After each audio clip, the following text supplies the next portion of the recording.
నమస్తే, welcome to పురాలోకల్. ప్రస్తుతం మనం తెలంగాణ భవన్లో పల్లె రవికుమార్ గౌడ్ కల్లుగీత కార్పొరేషన్ మాజీ చైర్మన్ గారితో ఉన్నాము. చెప్పండి, 17 నెలల పాలన, కాంగ్రెస్ పాలన ఎలా అనిపిస్తుంది? అసలు 17 నెలలుగా రాష్ట్రంలో పాలన ఉందా? పరిపాలన ఉందా?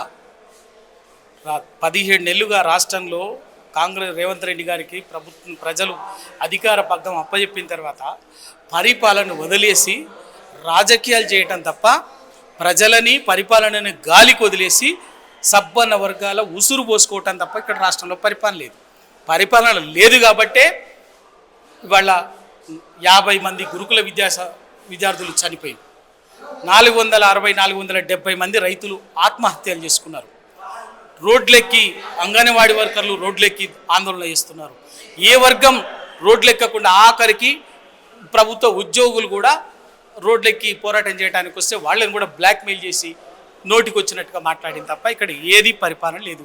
పరిపాలన గాలికి వదిలేసిండు. ప్రజలకు ఇచ్చినటువంటి హామీలని నెరవేర్చడం చేతగాక వాళ్ళ చిల్లర మల్ల రాజకీయం చేయటము, ఏదన్నా పెద్ద సమస్య రాగానే ఎప్పటికప్పుడే ఒక డైవర్షన్ పాలిటిక్స్ తోటి కాలం గడపడం తప్ప వేరే ఇంకేం లేదు. ఈ 17 నెలల కాలంలో ఒక్క స్కీమ్ అన్నా కొత్త స్కీమ్ వచ్చిందా? ప్రజలకు ఇచ్చినటువంటి 420 హామీలలో ఏ ఒక్క హామీనన్నా 100కి 100 పాళ్ళు నెరవేర్చిందా? ఇంకా అటువంటిప్పుడు అది ఏమీ చేయనప్పుడు ఇంకెక్కడ పరిపాలన ఉన్నట్టు? Utter flop. కేవలం రాజకీయాలు చేయటము, వాళ్ళు దండుకోవటం తప్ప వేరే ఇంకేమీ లేదు. మరోవైపు తెలంగాణ రాష్ట్రంలో అప్పుడే వర్షాకాలం వచ్చింది అని అంటున్నారు. కళ్ళలలో కూడా వడ్లు అట్లనే ఉన్నాయి. మరి రైతుల గురించి ఏం చెప్పాలనుకుంటున్నారు? కళ్ళల్లో వడ్లే కాదు, రైతుల కండ్లల్లో కూడా నీళ్లు తిరుగుతున్నాయి, నీళ్లు సుడులు తిరుగుతున్నాయి. మంచిగా కరోనా కాలంలో కూడా రైతులు కళ్ళాలలో కేసీఆర్ గారు ఏర్పాటు చేసినటువంటి ఊరూర వడ్లు కొనుగోలు కేంద్రాలతోటి హాయిగా పండిన పంటని అమ్ముకోగలిగినారు, డబ్బులు చేసుకోగలిగారు. ఎక్కడ ఇవ్వండి. కానీ ఇవాళ గడిచిన 17 నెలల కాలంలో రైతాంగం ఉసురు పోసుకున్నారు. ఓ పైకున్న కరెంటును నాశనం చేసారు, కాలువల్ని నీళ్లు లేకుండా చేసారు.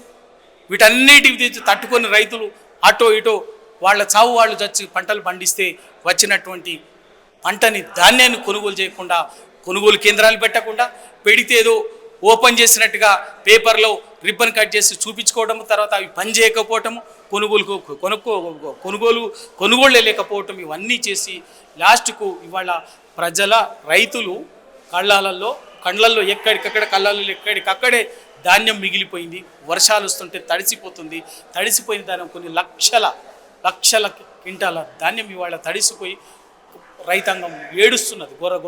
గోడున్న ఏడుస్తున్నది తప్ప వీళ్ళ సమస్య లేదు. ఇంకోవైపున సీజన్ వస్తున్నది. ఆ సీజన్కి ఏం చేయాలో కూడా వీళ్ళకు కనీసం ఒక కార్యాచరణ లేదు. అగ్రికల్చర్కు ఏం ప్రణాళిక లేదు, వ్యవసాయ ప్రణాళిక లేదు. రైతు బంధు ఎగరగొట్టిండ్రు. మళ్ళీ రైతులు ఆ రైతు బంధు కోసం దానికి పెట్టుబడి సాయంగా ఇచ్చేటటువంటి పెట్టుబడి కోసం మళ్ళీ అక్కడ ఇక్కడ అప్పులు చేసేటటువంటి పరిస్థితి తీసుకొచ్చేసింది. ఏమి లేదు. రైతాంగము సబ్బన్న వర్గం, ప్రతి వర్గం కూడా ఇవాళ కనీసం దుఃఖపడటం తప్ప, గోడు వెళ్ళ తీసుకోవడం తప్ప చేసేది ఏమి లేదు.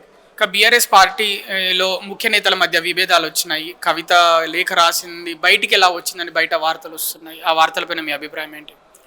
టీఆర్ఎస్ పార్టీ 25 సంవత్సరాలు రజతోత్సవ వేడుకని చేసుకుంది. ఎక్కడ కూడా విభేదాలు లేవు, ఏమీ లేవు. పార్టీలో చిన్న భిన్నాభిప్రాయాలు వ్యక్తమవుతూనే ఉంటాయి.